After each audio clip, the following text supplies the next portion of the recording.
श्री गुरुचरित्र अध्याय 1 अनंत कोटी ब्रह्मांड नायक भक्ताभिमानी श्री गुरुदेव दत्त भक्त हो, आज आपण कलियुगातील कामधेनू मानल्या गेलेल्या श्री गुरुचरित्र या परमपवित्र ग्रंथाचे पारायण सुरू करत आहोत. हा ग्रंथ म्हणजे केवळ शब्द नाही, तर प्रत्यक्ष दत्तात्रयांचा आशीर्वाद आहे.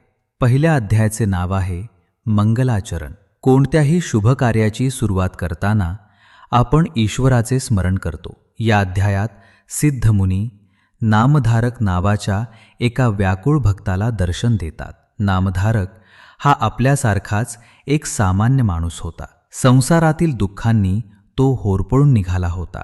या जगात गुरु कोठे भेटतील, माझे कल्याण कसे होईल, या विवंचनेत तो व्याकुळ होऊन फिरत होता. त्याची ही आर्त हाक ऐकून साक्षात सिद्धमुनी त्याच्यासमोर प्रकट होतात. सिद्धमुनी त्याला सांगतात, बाळा, घाबरू नकोस. ज्याच्या पाठीशी श्री गुरूंचा हात असतो त्याला काळाचेही भय नसते. तू आता श्री गुरूंच्या लीलांचे श्रवण कर, तुझ्या जन्माचे सार्थक होईल.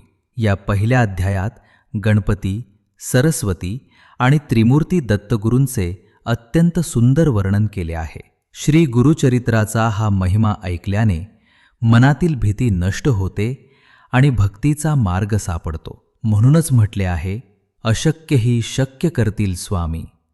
भिवू नकोस, मी तुझ्या पाठीशी आहे. चला तर मग सिद्धमुनी आणि नामधारक यांच्या या संवादातून आपणही दत्तगुरूंच्या या दिव्य प्रवासाला सुरुवात करूया.